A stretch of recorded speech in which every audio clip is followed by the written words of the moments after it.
Welcome to the Black Knight Nation podcast. I'm your host, Sal Interdonato. The Black Knight Nation podcast is sponsored by Higher Echelon.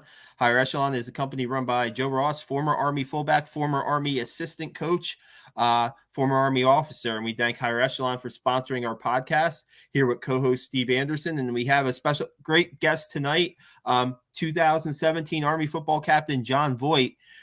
John, thanks for coming on tonight. We really appreciate it. No, my pleasure. Thanks for having me. And John, this will be our first time kind of interacting with one another.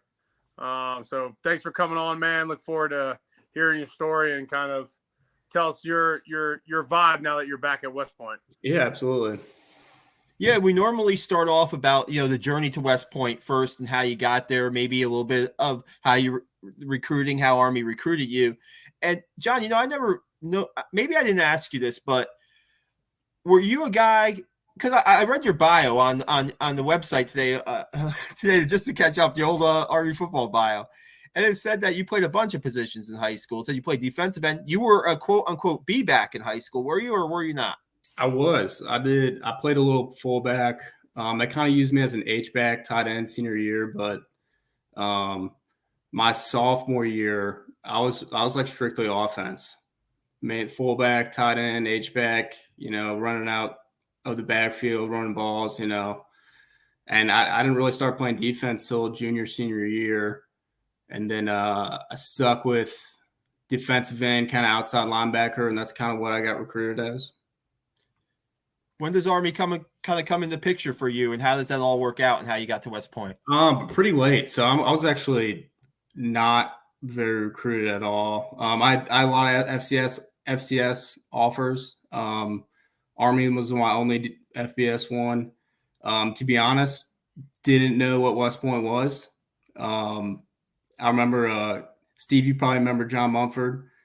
He came strolling into to my high school, and he sat me down and basically gave me the lowdown and everything that entailed at USMA. And I was like, sure, I'll go take a visit. It sounds awesome. My grandpa was in the Army.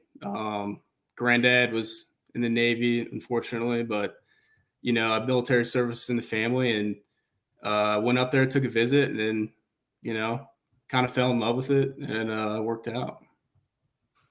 John, I've got one of the best quotes about what Coach Mumford described me as. So they were asking him about linebackers, how the linebacking core looks. It's like going into my sophomore year. It's like my first year starting. And he's like, is he your 6'4", 6'5" middle linebacker that you want? No, you can eat peanuts off the top of his head, but he's going to hit you, and you're going to know every time he hits you. So that's one of my favorite John Mumford quotes, other than, come on, meat. He used to always call me meat. He'd be like, come on, meat, let's go. He was a big reason. I loved him. And unfortunately, things worked out when I was at prep, and then he had to change over, and, it was great that it happened, right, looking back on it. But he was a great guy. Still kept in contact with him. My dad used to hit him up all the time when I was playing. He's just an all-around awesome dude. Yeah, I love Coach Mumford's great. He lasted through multiple coaching regime changes. So, he was there under Coach Ross, then Coach Brock, then Coach Ellerson, then Coach Munkin. He was, other than Coach Waugh, he was pretty much solidified the kind of the consistency through the coaching staff. So great guy. Love him. He had to take over that interim coach, right? He was an interim head coach too. And that's something that's not, the greatest job in the world, to take over a program where you might not be around, but he must have had that connection to the players, because they kept them around for a long time after that. So, John, you go to the prep school first, right? I do. And then at that prep school, Jeff Ejeckham was on last week. There was a group of guys at that prep school, right? And you guys that's where the connections start building. And I don't know if then is there some talk about maybe turning around the program there at the prep school, or how do you guys get that group started, so to speak, up there? Yeah. So we're at the prep school, and then Army doesn't have a great of year, and we're all Ellerson's recruits, right?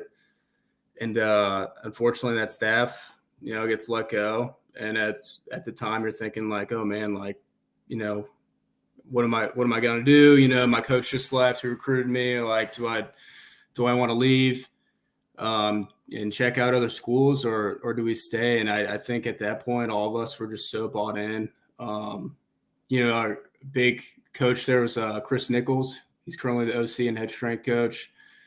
Just an awesome dude, and we kind of rallied around him and each other. And a lot of kids did leave, and I think the core guys who decided to stay, I think we understood that we were kind of the ugly stepchildren coming in because we weren't the recruits, right? But we're like, let's do this thing, let's go win some games, and it definitely started there. John, similar. It was like the spring of my prep school year where Coach Ross stepped down, and Coach Brock was named the head coach. Not a lot of turnover. Hired in-house, got the job, so there wasn't a lot of turnover. But there was like the same kind of deal, like, no harm, no foul at prep school, right? I still got all my eligibility. Right. Tried it out. No one's going to fault me for leaving now. I've got all the kind of cards in my play to go. And there's a core group of guys as well for my prep school year that got together. Chris is actually a good buddy of mine. We're from the same area in Maryland. He's from Middletown, 25 minutes, from where I'm originally from in Maryland. Played against each other in high school. We got the same birthday. He played fullback. I played linebacker. We played against each other. Played against each other when he was on scout team, and our whole, and then obviously I got a chance to visit him at Walter Reed when he was recovering. Just awesome dude. That's a good guy to get on the podcast, Sal. Absolutely, 100%. Talk about a guy who lives, breathes resiliency in Army football.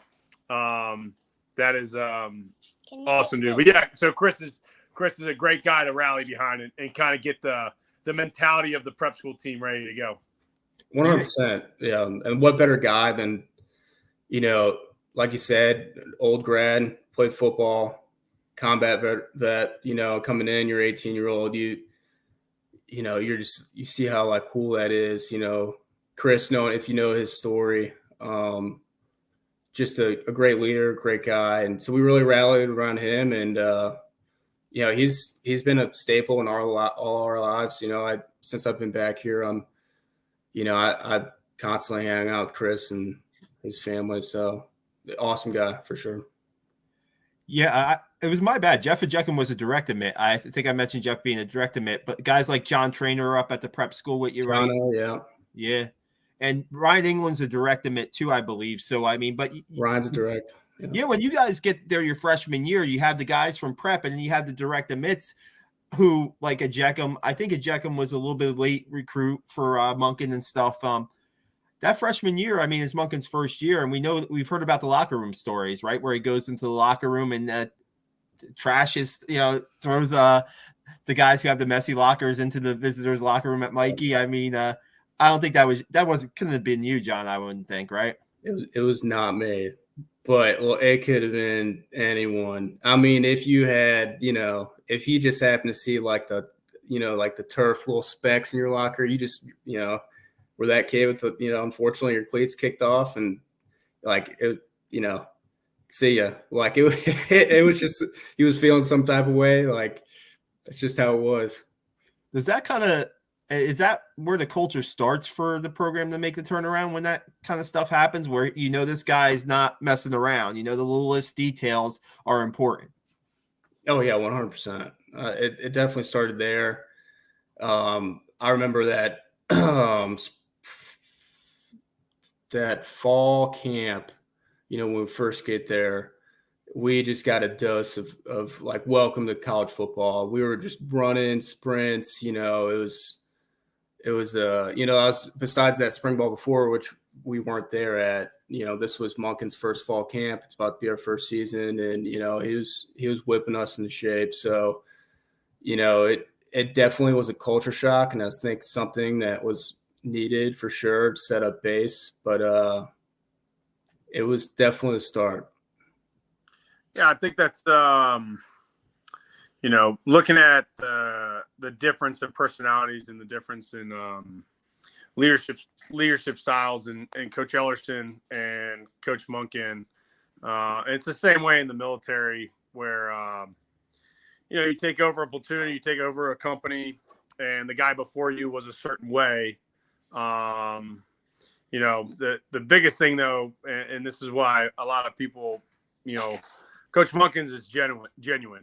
Like he was doing what he wanted to do, and that was his leadership style.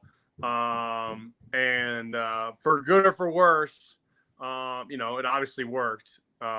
So I can imagine you coming in like that's all man. That's all at Army football. Where we talked to guys when it was like their second, third year in the program, those upcoming seniors, those juniors that have already been through a couple camps that are like kind of like, yeah, like camp is good, camp is fun, and then it's just like, boo, like this ain't no camp you've been into, son. I think it's pretty cool. So that's good, man. I mean, I think that's I'm a big attention to detail guy myself, so I think it's huge. I remember the freshman year, John. When early preseason practices, what I noticed right away from you is you were a guy who, when practice was over, you were still working on your craft, so to speak, right? You were out there hitting the sleds. You were basically one of the last persons to leave the field almost every practice that I noticed. I mean, is that something that you always had, that kind of mentality growing up playing the game? You're never perfect. You always have to work on your game, so to speak. Yeah, I think that's definitely something I picked up growing up. I grew up in a pretty competitive family, sporty family with my brother, my dad. My dad coached us all the way through up, and he was constantly, reminding us like, hey, like, when we played baseball, I'd be like, hey, did you hit your balls today? Shoot off the tee. Go run sprints, whatever. So I just came for that, I guess, that kind of background. And I just always, wanted, if I had the time, I was going to better myself. As a plebe at the academy, you ain't got nothing better else to do, right? So, might as well do a couple drills after practice. I'm just gonna go home or go to my room and down the barracks and, kick rocks, right? Yeah, John, I'll tell you, that was freshman year is probably backed off sophomore and then junior year, but the freshman year is probably the most post-practice work I've ever put in. 100%. Like I wanted nothing to do with going back down there and listening to somebody have something to say to me. I'm already in a bad mood. You know what I mean? Like, I'm just going to get in trouble if I go down there. So me and my boys we'd stay after, do extra work. One, we needed it, right? It's our first time learning the defense, learning the skills. So one, we definitely need it. And then two, we go straight to the library. We wouldn't even come near the company area. Like, I wouldn't go in my room until it was like 10:30 at night. Wouldn't even enter the company 100%. area. 100%. So, that's good, man. I mean, and I read an interesting quote because I coach my kids. I read an interesting quote the other day. It was don't overcoach your kids before they hit puberty. Just teach them how to love the game. And then, if they develop the love for the game, then when you start refining their skills, 10, 11, 12, once they start really going through, some competitive school leagues, they will be willing to hit extra balls at practice. You won't need to tell them to do extra because they'll love the game. So I really, I'm a little hard on my boys as far as expectation management. Like right now we're working on golf, and I'm like trying to get them to hit. I just need them to hit the ball, So that's a good thing that your dad instilled in you. Like, doesn't sound like he forced you to do it. He's just, hey, did you hit your balls? And you're like, I know I'm supposed to hit my balls, so I gotta go hit my balls. Yeah, 100%. It wasn't like smack on the wrist or anything. It's just a reminder. And then if you didn't, you're like, man, like shit. You know what I'm saying? Like, it makes you feel like you should have. But yeah, like fortunately, I grew up. I had a great childhood when it comes to that. All we did was sports, backyard sports, football, baseball, basketball, soccer, you name it. So I think that's just the background I grew up in. And then naturally, my older brother Luke, we're 4 years apart, but we're so competitive, right? He'd beat me at everything, and then that pissed me off. And you just want to keep on going, and one day hopefully you will beat him. And so he did wear your jersey number, right, when he was with the Yankees, right? So he did. That's something. It was at pretty least cool. It was pretty cool. Does he tell you about that, or are you kind of surprised when it happens? Yeah, so he told me about it because he was originally 40, right? Or no, 45, and then Garrett Cole came in, and Garrett Cole, MLB ace, right? Yeah. You're gonna give him his jersey number, so he takes 45, and he gave me he called me or something, or maybe sent me a text, and he's like, "Hey man, I'm switching to 59," and then they did an article on it, and it was pretty cool. He's back. Don't get to it. Yeah, he asked for his permission. All right, that's right. Tell him, John. Tell him how the conversation. Luke called you. It was like, "Hey, John, is it okay if I wear your number?" And John was like, "Yes, it's okay." But yeah, and then I called the Yankees front office, and that's right. You called him, and you're like, "Yes, it's cool. Just let him know my name needs to be on the inside of every jersey that he wears." There you go. Right, John, you got to be a Cardinals fan, right, or no? We grew up like if you're from St. Louis, you're a diehard Cardinals fan. So it was tough when he got traded to Pinstripes because he was a Cardinal. But I mean, like it's hard not rooting for Yankees, right? Especially if you have your brother or a relative or someone, a friend who plays for him. So it was a pretty cool experience. Yeah, now he's on the Padres. So that, I mean, not the biggest fan of the Yankees here, John. So good to see him on the Padres now. And we're 45. I mean, that's you're number 59. Just talking about this is something that's out of the blue. I'm thinking of recent players who wore the number 59 also, and I think of Mike Johnson almost immediately, right? Yeah. I think it hit you and Mike almost. Maybe he's the offensive version of you. You guys had kind of the same kind of mentality, so to speak, on the field as far as getting the job done in leadership. I think that was Mike was a big leader. He came back for a 5th year, and that was just him on the field. Was you noticed in the bowl game, I think, where Army was gonna, he just really stepped up, and I just You knew Mike as a player, no doubt, right? I mean, do you see that in both of you guys, or? So I love Mike Johnson, and there's no other person that I would want wearing my number than Mike Johnson, or carrying on 5'9" for sure. Because I mean, that dude he looks like Army football, just this big grizzled dude from Chicago, just puts his head down, and will knock the brakes off you. Like I was talking to a coach the other day about Mike. Maybe it was Coach. I don't know who it was, but we're just talking about how like just grizzled that dude is, and when I think of Army football, I think of Mike Johnson. So, no doubt. Your freshman year, right, on the field. How does that how does that start to build up? So I think you were a guy who was you were in the rotation, right? Freshman year, the defensive line rotation, and getting some reps in there? Or? Yeah, so I started at outside backer, and then by like the second game, I moved to Coach Bateman moved me down to the D line, and I started getting reps, kind of like on third down, pass rush, and then I started mixed in with Joe Drummond, and then I'd spell him out most of the time. I maybe switch over to tackle. I think they kind of put me wherever just to kind of expose me. But I started playing DN. I want to say like after the Buffalo game, I think. Yeah, and that was. I mean, you were recruited to play linebacker there, or were you recruited to play multiple positions there? Yeah, I was recruited to play linebacker. I was recruited to play outside backer, and that's what I played up the prep school. The defense was a little different what we ran at prep, obviously with the new staff coming in. Yeah. But I think Bateman just wanted me to, I was probably better off pass rushing than I was dropping back. He probably saw a rep of me dropping back into coverage. He's like, nope, absolutely not.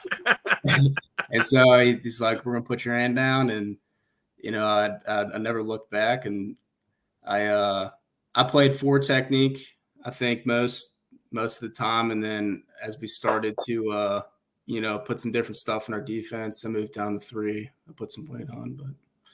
But yeah, recruited as an outside backer, moved to DN. John, what was the defense that you moved to your freshman year? It was just a 3-4. But Ellerson's defense was a little different. I don't remember what we kind of called it. It was like a 3-5 kind of, but I played like a. I mean, honestly, it's like the Ellerson's the double eagle flex is almost like a 2-4, or a 2-4-5 or something like that. Yeah, it was. I was playing in a 5. I was a stand-up 5 at prep. Yeah. So you were the end, right? Yeah, you were the end. So I was just curious because in that I thought you guys. I remember Bateman being a 3-4 guy, but really that turns into it can turn into a 4-3, a 5-2, right? You can have your bear, you can have a bunch of different fronts. So I was just curious if you ever did move back to that backer position when you were in a defense that they're just going to put you down and send it off the edge. But that was good. Okay. Yeah. Toward the end, John. I mean, not toward the end, but as you're playing within the defense, there's third downs where you're the only defensive lineman on the field, right? And they're moving. They're playing a lot of Nichols. They're playing a lot of defensive backs. And man, that defense seemed to have some success for you guys, right? Yeah, I mean. From my freshman year to my senior year, the amount of, complexity that went into that defense, it was, it kind of looked like a 4-3 most of the time, depending on the teams we were playing by my senior year. I was down in the 3, and then, we'd have one other D lineman in there. I think Ray Wright or a Tuga or something playing like the nose or a shade technique. And then we'd have, 2 outside backers, Brinson and Ackerman, and that would be it. We didn't have a lot of size. We'd just, shoot gaps and, try to use our speed. That defense, when you junior, senior year, when you guys had all those players, I mean, that's one of the best Army defenses that I can remember. All due respect, Steve, all due respect. I mean, you're talking, like you said, Andrew King's in that mix, right? Yeah. Timp's in that mix, Brinson, Ackerman. You're talking about Ray Wright. You're talking about Ryan England. I mean, Elijah Riley gets in there, right, at some point. I mean, the talent that you guys had on defense. Cole, is Cole around at your time or no? Cole Christensen? Yeah, Cole played my senior year. Yeah. So there was another. I mean, the talent. What can you say about the talent that you guys had during your time on the defensive end? Yeah, for sure. I mean, starting with. Let's see, my junior year, we had Timph and AK, which were unreal. Timph had a great year before that, and then AK and Timph just come onto the scene junior and senior year, or their junior and senior year, and just kill it. And then you had like Ryan England, who knew ins and outs of every position. Like he was 100% the leader of our defense. Like he knew what I was doing. And if you would ask me what coverage they're running, I would be like, dude, I have no clue. But and then you had Eli. I mean, we had a lot of talent for sure. And Nautical. I forgot about Nautical. Nautical, Christensen, Washley. And then Ackerman and Brinson play next to those dudes. They were just animals. I would take a double team for them any day. That was my job.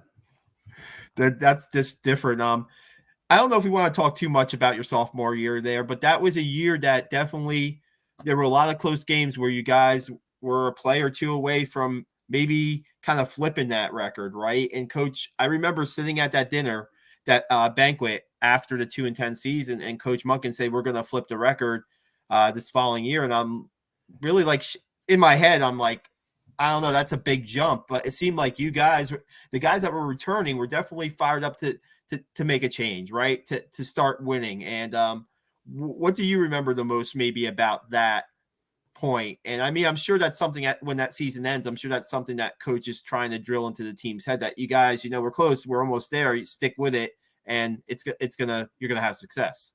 Yeah, I think, because went 4-8 freshman year, and then, looking at it, the outside person's going to think, oh, you guys went 2-10, you guys made a drop, right? But like you said, we were in so many close games. I think we probably could have won, even seven or 8 games that year easily, and it just didn't work out. We're a couple stops short.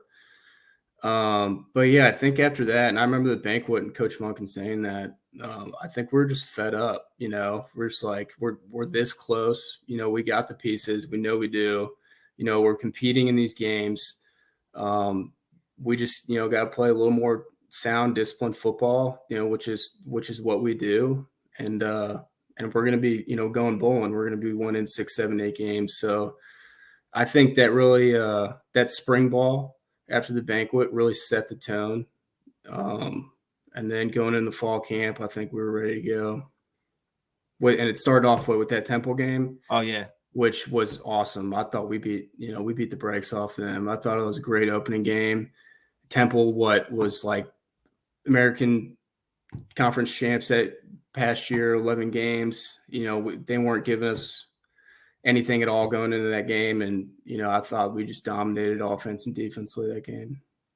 The locker room after that game was nuts, because I remember waiting for the post game and hearing just the jubilation, that you guys, because you knew that, I mean, it had to be like, that's a monumental win for the program. I mean, sometimes, you look at the streak buster or the big bowl win over Houston or winning the CIC trophy.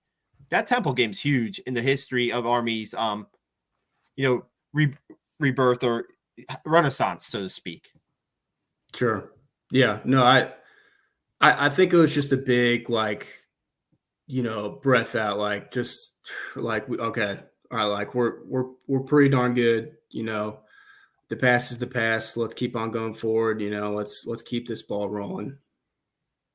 John, there's a lot of we see a lot of common themes with the teams that have had success about the year prior, the trials and tribulations that they went through the year prior. The 95 team, for instance, a lot of those players will say that team was better than the 96 team. I know, me personally, I thought my junior year team had more talent than our senior, even though our senior had more success and gone to the bowl game and stuff like that. So I think it's almost, I'm not going to say it's almost necessary or almost like, something that always happens, but we see it a lot where, just like you talked about, where you guys were 2-10 and you had so many games that, could have flipped by a play here, play there, a decision here, a decision there. It was the same my junior year when we went 5-7. We easily could have been 7-5, if not, 8-4 and stuff. So I think going through that year, you feel bad for those seniors, right? Because you're like, sorry, yeah, it's like, you always feel bad for the seniors, but it's something that underclass, especially those juniors, are like, dude, we do not want to go through that again. And kind of, when you said fed up, that was one of the things I thought going into my senior year, is like, dude, I do not want to lose by a field goal again when we miss a tackle here or we miss a batted ball there. Like, it's going to be on everybody's mind. So I think it's unfortunate, especially for the seniors, but almost necessary for you guys to come out. I forgot what it was. I looked it up at one point when we were talking to somebody else. I mean, you guys were like, it was like minus 28 or some, plus 28 or something. It was, they had you guys, not even close. So it's a huge monumental win, like Sal was saying. Yeah, I think, you mentioned the seniors because, from that 2015 season, I mean, those seniors, have just as much impact, on this culture change than we do. And it sucks the way that season ended out because, right, like we were so close to winning these games and these seniors, have worked their butts off. And, like you said, you're like, man, like we got to turn this around, not for, for us, but, for the past guys who have, worked their ass off, and like this program deserves, more, and, we're going to get it there. Yeah, I was thinking of a guy like Kelvin White. I was thinking of a guy like him, just how much he put into the program, and he wasn't alone. Just a guy who, and man, you guys definitely got the ball rolling in that 16 season, and I get like I talked about before, that streak buster game, John. It's got to be, I mean, can you still remember moments of that game? Do you still play moments back to yourself of that game, or what does that game mean to you, and what do you think it meant to the program?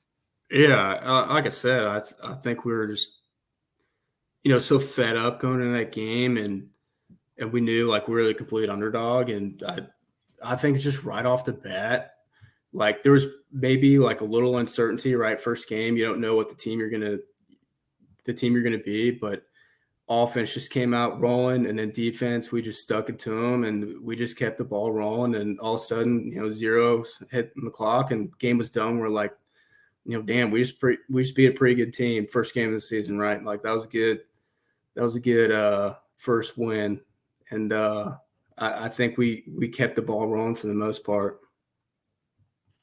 What also gives you that, you beat a really good team, but it's like there's no one we can't beat this year. Sure, Like if that's the team that is favored by that much against us, and we've closed out all the outside noise. You talked to a lot of guys on that team about in that Temple game. It was like, nobody gave you guys a chance, but nobody in that locker room knew that, right? Like it wasn't about, man, we really are the underdogs here. It's like nobody believed that in the locker room. And it goes to that mentality change you're talking about no matter who you line up against, like there's the real belief that we're going to win every single game. And it doesn't happen overnight, like we said, some trials and tribulations go with that. But then you start having success and you beat a conference champion the first game of the season. And you're like, all right, well, let's see how far we can take this thing.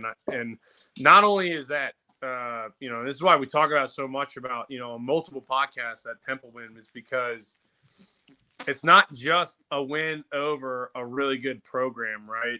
It is the mentality change of Army football. Like we saw it happen firsthand with that team. And it's like, man, we can, this is going to be a good year. And of course, it ended up being the best year in 15 years. You know what I mean? So, it was a statement for sure. It was definitely a statement. Yeah, and I mean, after that game, right, you guys beat Rice, and then the unfortunate passing of Brandon Jackson, and that's could be a big blow to the team. But the next week, you guys were able to, go on the road and post a win. Man, there was a lot of motivation for that when you get toward the end of the season in the Navy game, right, John? And when your team's, that's when the team's coming out of the locker rooms with Brandon's favorite song, you guys are kind of singing together, right? Scared money don't make it money. And that's, I mean, you got a lot to play for during the season, no doubt. And you're in the middle of a season that maybe this is a breakthrough season for Army. And it had to be a pretty, every game probably was filled with emotion, I'm guessing, in that season. Oh, 100%. After that happened, we were just all in, wreck with it. And, after it, I think, I'm looking back, I think UTEP was that year and a bunch of those games. 28 was, a staple for us, and we were going out to play for them or play for him. And when it came to that Navy game, I think it was all like we knew it before we ran out of that tunnel. Like it was already written in the books. Like we were going to go out and win. Like we're going to do it for B-Jack. We're tired of losing these, these dudes like this. We're doing it. You know what I'm saying? Like I get, goosebumps just thinking about it, right? Running out that tunnel and beating them. But yeah, It was tough for sure, but Brandon was definitely at that game. He was at every game, definitely at the Navy one. Yeah, I mean the final drive, right? It was 2nd and 8. Yeah, I mean that there were so many. You it can't was like make that stuff what up. was it, the 28-yard line? I mean, there were so many signs, and people watching, you guys can believe what you want, but there's some spiritual power, especially within the Army football brotherhood. So no doubt, I'm watching, and I can't imagine all the things you guys went through that year with losing a teammate and a brother. But yeah, man, I mean, it was evident that he was not going to sit that one out. he was not. He was not. 100%. He was there.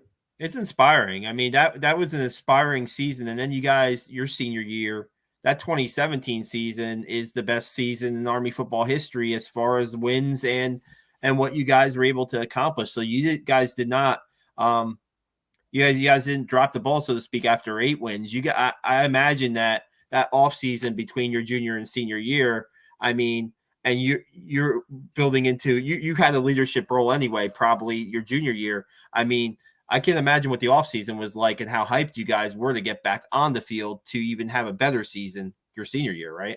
Oh, for sure. I mean, there's at that point, we beat Navy finally, right? We go to a bowl game, get the bowl ring.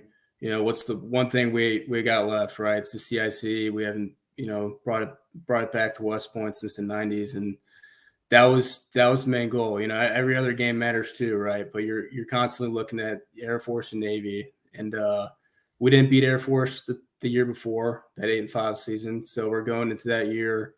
We're like thinking like we got to get these dudes. We're playing at Air Force, and we ended up fucking 21-0, which probably the most memorable game. Just like a good ass whooping. That was an awesome game at their place because we've struggled their place in the past, from my experience, and just going to give it to them. I mean, it was like awesome. The first shutout. It was like I don't know what it was, but it was like the first shutout ever. It was like ridiculous. I remember watching that game and just going nuts about just how dominant our defense was. Defense, I don't know what record Ahmad broke. Offense was rolling. Offense, the O-line was just, American dudes. It was a great game. The defense was pretty fresh in that game, right? Because the offense had a bunch of long drives. I think. Yes. I'm pretty sure. Yes. And so, yeah, when you can do that, I mean, does it almost feel like you kind of knew the plays before they're happening in that game? Have you practiced them so much that you kind of knew what they were going to do, or now?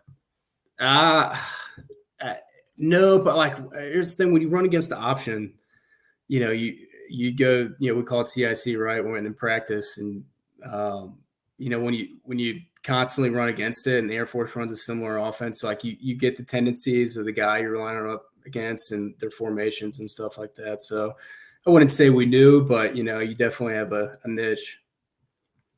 Yeah, and then so you beat Air Force 21-0, and then you guys continue the roll, and then you get into the Navy game, and you got the perfect setup for football, right? You got snow on, you got the snow background there. You got the 10th Mountain Division jerseys, and then you have a Navy team. You guys are having one of the best seasons in Army history, and Navy's kind of the underdog now, right? Navy's kind of the underdog trying to get you guys. And then, man, I still think of that play. I was writing about, we had 4 guys over the weekend that are going to get rookie tryout camps for Army, right, from this team. We have Cedric Cunningham, we have Malcolm Morrison, we have Zach Harding, and we have Nolan Cockrell. I was thinking about Cedric Cunningham's play in the 2020 Army-Navy game where he tracked down Xavier Erline to stop him from scoring, and then Navy never scored in that game, right, 50-0. And that gets me back to your play, John, with Malcolm Perry. And yeah, I know you've talked about this probably many times, right, about that play, but that is an all-out effort play, right? That's where you don't give up at all. You play into the whistle, And I remember you were asked questions about that after the game, and maybe you weren't sure if you got any part of his leg, ankle or whatever, but he fell to the ground. He did not score, and that was a huge play. I mean, you talk about the 21-0 Air Force win about being a good memory. What about that game and that maybe specific play, so to speak? If you can get us inside of that play. Yeah, I think when it comes to the play, that play definitely gets brought up a lot. What I think of it is I think it's just another play. I know, because of the play, they didn't score and they ended up, only a field goal, not scoring again. But I think of it just a regular play. If any of my other teammates, all 10 of them were in my position, did make that play too. I just happened to be, in the position at the time. But then I also think about all the other amazing plays in that game, like the John Trainer touchdown when he tiptoed on the sideline. You obviously have the missed field goal, and I just remember the O-line just in Darnell running the ball that game. So I think about those plays when I think about that game. But thinking back, I remember putting my hand down for the field goal, and they had the two false starts or whatever it was, pushed him back, and I remember him kicking it. He got his foot on it. He got a good kick, and I remember looking, and it was looking good, and then it peeled off to the left, and all chaos broke loose. But that whole game, where I don't know how you wouldn't have been on your feet or on your toes. It was just back and forth. That's a great example of we always I always say on social media, what's the greatest rivalry in sports, right? And you'll get your Michigan's Ohio State people coming out there, and that game is the epitome of the rivalry. I think that 14-13 game where it's a tooth and nail game. It comes down to the final play. One team's gonna win and one team's unfortunately gonna lose. And man, I mean, you're at the edge of your seat to the final seconds. And as fans watching and as players, like you said, you're just you're focused, you're going to the final whistle. And that's what it's supposed to be about, I think. I don't know about you, but that to me, that's what the college football and sports is about. No, you're exactly right. And they call it a game of inches for a reason, right? I mean, they don't, have those false starts, right? There's probably a good chance he makes that field goal, and we're not even talking about the game. It's such a wild, crazy, great, game. And, I'm just fortunate to be, a part of it, especially, in the Army Brotherhood and, playing it in college. So. And you guys follow that up. Your final college game was one of the biggest blowouts in bowl history, man. That Houston game was, I mean, we had James Nautical on the podcast. That was the year after. Oh, my fault. We had another nail biter against San Diego State. Oh, that's right. You had the San Diego State game that goes to the wire. And I mean, that game is to go out on that game. That's another game that's decided on one of the final plays, right? With Kel Walker's little 2-point conversion there. You want to talk about, nail biters. That's our senior season. Cause I mean, you got the Eastern Michigan game right into the Temple game, both at home, just crazy, crazy last plays. And then, we had North Texas, which we should have won. That went in overtime. There's so many. I remember being on, just the edge the entire time most of that season because we had some close ones for sure. It's crazy how in that sophomore year of yours, right? Just the plays where you're just a play away and stuff like that, and you guys figured out by your senior season and junior and senior season, you figure out how to win games, right? And is it something that you can really describe, or is it just something that kind of happens? Yeah, I think, once you start winning, it just becomes, an expectation for sure. You get a taste of winning, you want to keep on tasting it. You don't want to lose. And I think we just tried to keep the ball rolling as much as we could. And it just so happened, we went from, we took the 2-10 and made it 10-2. So, yeah. In 2 years, one of the best turnarounds in college football, of recent college football. And, the program might have had a hiccup a little bit, but now 2 straight 9-win seasons. And, this year coming up, the schedule may not look like some of the rest, but I look at the start, they're, they go at Coastal Carolina, right? That's a team that's like Coach Munkin said, in the last 2 years, they've lost 3 total games. So they're a program that's definitely on the rise, and you got a good Texas San Antonio team and Wake Forest again on the schedule. And Wake Forest was a top 20 team most of the year last year. And man, it'll be interesting to see, but that's a challenge, right, John? Every year. I mean, just like you had after that 8-win season to build on that. So let's see. And, this team coming up, they won the bowl game against Missouri, which is a big win over a Power 5 school, but they didn't get the most important win of the season over Navy. So the guys coming back definitely got to be fired up for you have to balance it, of course. It's Navy's late in the season, but that's certainly motivation, I'm guessing, for them this season. For sure. The Mizzou game was a huge win, being when's the last time being an SEC school, like it was just awesome to be able to watch that and those guys go out and do it. But, that the Navy game is definitely what they're thinking, right? Because, that they didn't, get that one. And that's definitely what's going to be on their mind going into fall camp. So I think they're going to have a big chip on their shoulder going down the Coastal. No doubt. And I mean, you look at Air Force. Air Force was a really good team last year. I'm sure they're going to be tough this year. Navy was young last year, and I've read stories that, hey, that win over Army's, they got them fired up in spring practice. We'll see what happens to their season. They have the conference play, so that's not, the Americans, not easy for them to navigate. Those are tough games week in and week out for them. So that'll be interesting. So let's real quick. I want to ask you about your football career at Army, San Diego State bowl game. Did you entertain maybe playing at the next level? Was that in your thoughts, or did you want to just kind of get your Army, your military career started? I don't think pretty sure I didn't draw any interest. I didn't do a pro day. I think I was kind of ready to, move on.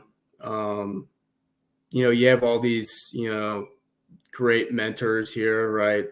Former players, and, you see them go out and, have these awesome careers and do, some really cool stuff. And you're like, man, I really want to be like that guy. And so I think I definitely wanted to, see what the Army was all about. I really don't think I had any opportunity to play at the next level at the time. I don't know anybody who wanted a 6'3", 255 3 technique. But yeah, you're kind of bred at West Point to, eventually become an officer and lead soldiers. And I think I was ready for that. Can you, Steve was going to get into this a little bit. Can you just talk about maybe the mentors that you might have had at West Point and how they shaped you a little bit there, and maybe people that you might still ask for advice to this day? Yeah, a lot of them are still here. I mentioned Chris Nichols. He's constantly been there for me since I was a prep. Mike Vidi's a big one, former player, Army football legend, right? Let's see, Max Jenkins, he was there when I was a senior. Pat Mealy was there, a bunch of just old players, right, that come back and, you can go up to them and ask them anything. And, they might be a captain or a major and you're just a cadet, but they'll talk to you like, like they're sitting on the sideline with you. And it's awesome. But yeah, I definitely, when you're here, you're definitely blessed with, some role models and some guys that you look up to who, it doesn't stop once, you graduate and commission and go off. Those relationships are there. I remember, and I'm sure Steve remembers, I hit up Steve Anderson after commissioning or after my time down at Bullock and Benning. I was trying to get to Campbell, and he was there at Campbell at the time. I've never talked to Steve. I knew Steve was, this Army football, legend linebacker, right? We all knew of Steve Anderson. I just reached out to him, and Steve tried everything he could to get me there, and it didn't work out. But that's the type of guy he is. He's a brother, and it was really cool talking to him, and I just appreciated what he did or tried to do for me. Yeah, we talked about on this podcast the connections in the Army Football Brotherhood. We had Scott Flanick on a couple weeks ago, and I don't think Steve and Scott had ever talked before. And Scott gave us a little one-on-one on long snapping, and Steve was like, they were pretty much brothers for life after that podcast. And he's talked to a kicker coming in. I know that a kicker from Georgia whose dad reached out just for some tips and advice, and that he told that kid, whatever you need, here's my phone number if you need anything. That's what makes this podcast, I think, and having Steve as a co-host here too, so important, because there are those connections here, and you do get to hear those stories about, how maybe an advice or even if it was a few moments that might have helped you through some stuff. And now you're back at West Point, John. So tell us a little bit about what's going on with you now in the military and what you're up to now. I am. I'm back at West Point because Colonel Bianchi, who's a former football player. So we're talking about those relationships and mentors. But I commissioned in 2018. I did a year down at Fort Benning, knocked out schools. I then went up to 10th Mountain up at Fort Drum, did a little over 2 years there. And then luckily I got the opportunity to come down here. And I now work in the athletic department at ODIA. A lot of, behind the scenes stuff, admin stuff. So, the stuff you don't see as cadet, all the moving pieces, right? So it's pretty, interesting to see all that stuff, and I've enjoyed it. A little more appreciation for that kind of stuff. I mean, because when you're playing, obviously, that stuff is it. You're just another, soldier, right? You're just doing what you're told, and hey, go practice. Everything's, laid out for you. So, you see, it's definitely a lot of other stuff that, people are putting in the time and work that you don't see. And you really appreciate, when you come back and, see all that type of things they're doing. I think come August, I think we're going to see you sneak out to House Field and catch some Army football practices, I think, right? No, I'll be there 100%.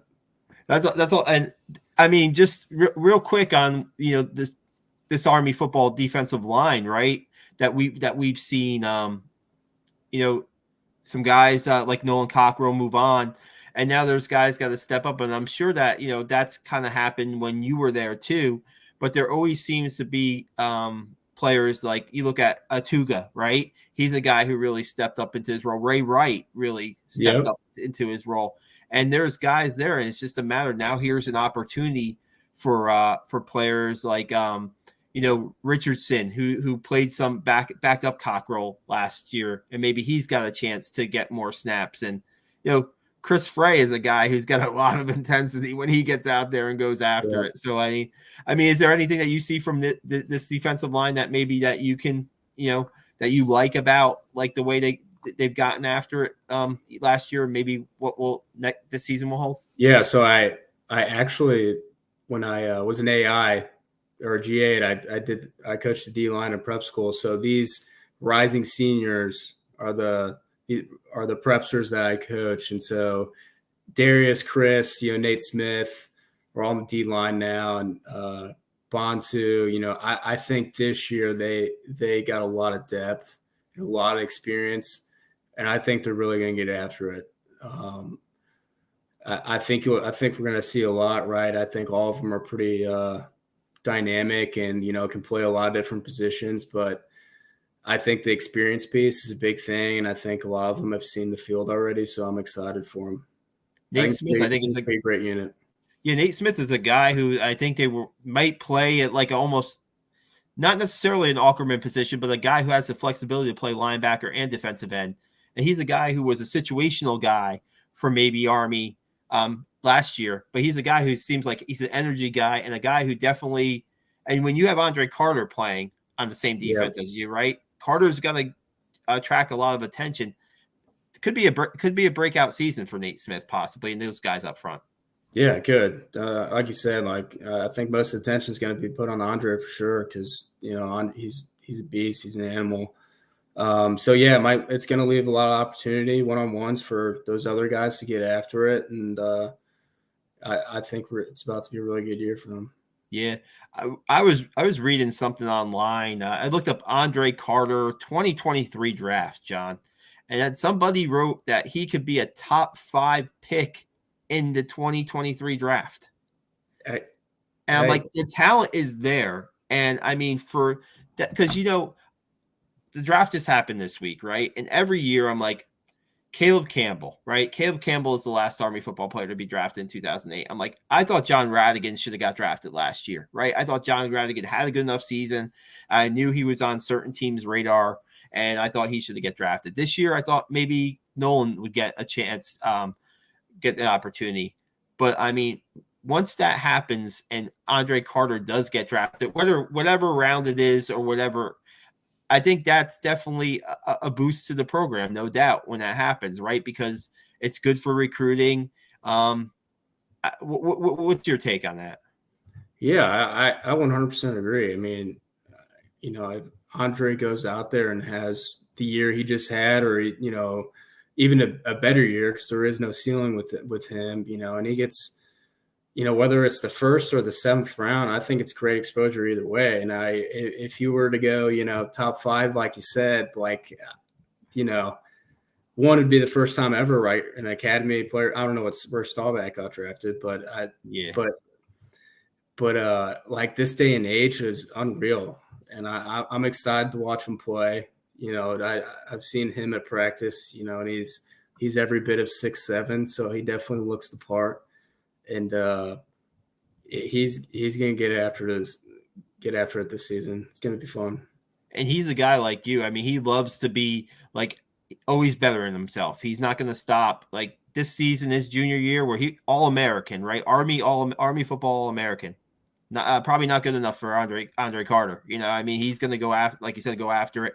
Man, it's going to be fun to watch that thing. But John, it was great to have you on. Get your talk about your journey to West Point. Man, all the memories, right? I mean, all the great memories of leading the Army, being a big part of the Army's resurgence in college football, and now being at West Point, and who knows, maybe down the road having a part in the program too. So really appreciate you hopping on. Steve had to get out of here a little early, but guys, if you're watching this, check out our Black Knight Nation YouTube channel. You have a lot of John's teammates with interviews on there, right? Jeff Ajeckum, Ryan England is on there.